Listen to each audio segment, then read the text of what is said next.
Good afternoon. I am Bijaya Chando, practicing advocate in different district courts in West Bengal since last 12 years and a member of Alipur Bar Association. I am representing Apuria, Kolkata here. So I have been given 10 minutes time. So I have jotted down the points about the difficulties in administration and implementation in PWDV Act in West Bengal. Actually, there may be repetitions because difficulties in West Bengal may be the same, similar in other states also. No? We are not denying that there are no difficulties in West Bengal. You may just concentrate on specific which has not been discussed or something which is peculiar to West Bengal. Okay, try. Firstly, I am starting with the protection officer because she has the key role in implementation of the act. Job of protection officer is not permanent one in West Bengal. It is a contractual job, and she draws a consolidated salary of a very meager amount only per month compared to the responsibility given to her. A travel allowance of rupees 2,000 per month only is allotted, but she doesn't get it in time. Apart from this, in case of some districts in West Bengal, pay allotments are also very irregular. Protection officers do not have any office set up or no staff to assist her. Not even any process server is given to her. Secondly, there is only one protection officer in every district except one district in West Bengal. So in large districts like South 24 Parganas and North 24 Parganas, one protection officer has to cover 36 police stations and 44 police stations respectively. And huge numbers of cases are being filed and pending in different judicial magistrates court located in different areas and in every district. So it is next to impossible for one protection officer to visit the place of occurrence and personally inquire about the incident of domestic violence for preparing the DIR. And it is also very difficult for the protection officer to submit the report to or remain present during hearing in different courts located in different areas simultaneously. And for service of notice, she herself has to contact with the local police stations. It is also difficult for her.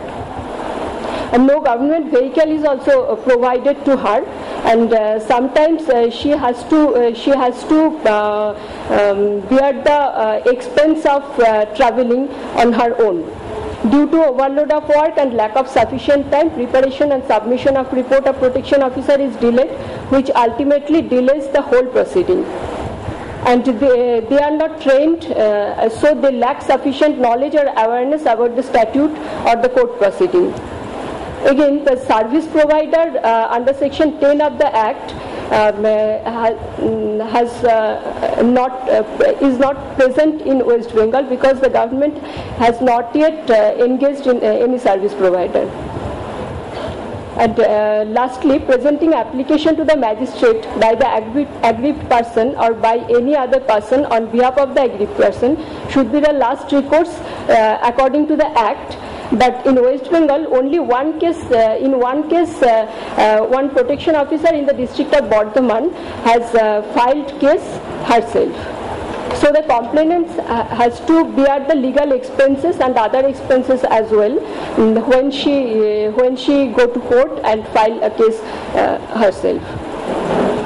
Again, under section 9D, even the complainants are not ensured by the protection officers of receiving legal aid or prescribed form free of cost in which complaints are to be made. So total procedure and practice thus frustrates the aim and objectives of the Act.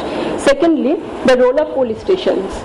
Actually, Pratima ji is here, so please don't mind.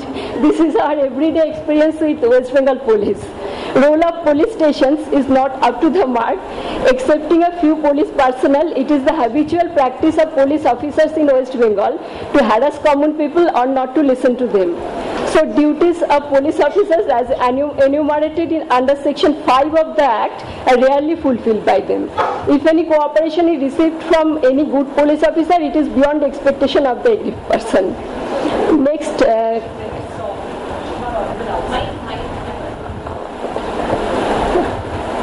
Court proceedings.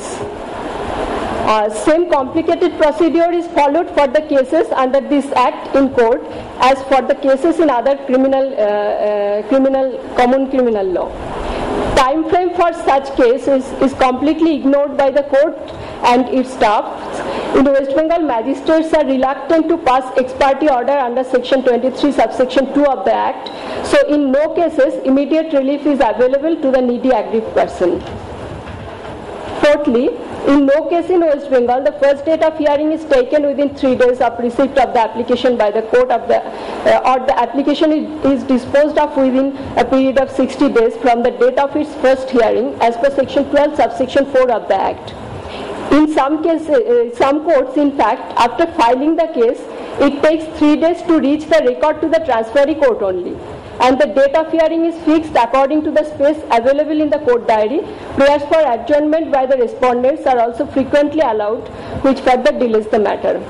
And in this matter, we are not at all so much lucky as our colleagues in Manipur or Karnataka. Some magistrates and most of the judges are not well aware of the provisions of the PWD Act. Sometimes they even state that in open court, that they are not aware of it. The judicial officers also lament by saying that there is no infrastructure in present system to implement this act and to give relief to the aggrieved person properly. Lastly, in some courts, magistrates, due to the old mind setup, themselves discourage the aggrieved persons to file the cases under this act.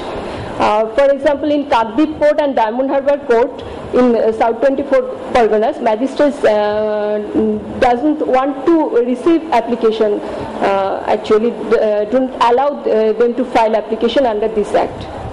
They suggest to go for 125 CRPC or 498 IPC. And lacuna in the act itself.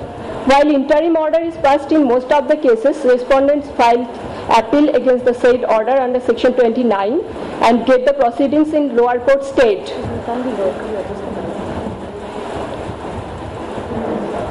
So it takes several months for disposal of those appeals. After that, it takes couple of months to send back the lower court record to the lower court.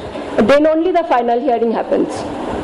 There is no specific provision of filing application for execution of order of the court, although the respondent may be tried under Section 31 of the Act, so execution part is vague. So liberty is to be given in the order only. Thirdly, proper procedure of inquiry by the protection officer has not been elaborately discussed in the statute. So most of the time, the protection officer prepares domestic incident report without proper inquiry and only on the basis of the statement of the complainant, which may be biased also. Fourthly, it is not clearly stated in the Act whether the respondent includes any female member of the family, although it is stated in Section 2, subsection G, but the term relative includes female relatives also in common sense, but as there is different interpretations in different courts, so usually in West Bengal, court declines to take cognizance against the female respondent. And last but not the least, the role of government. Government of West Bengal has not taken any initiative to create awareness among the police, among the people, or among the police or among the judiciary. And so the victim women in remote villages not at all have the idea that such an act does exist to protect them. Thus, the state government has not at all fulfilled its duty as per Section 11 of the Act in West Bengal. I think it's 10 minutes, within 10 minutes. Okay. Covered order.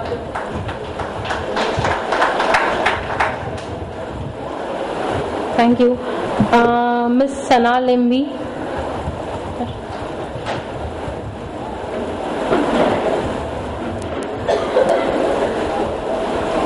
Good afternoon.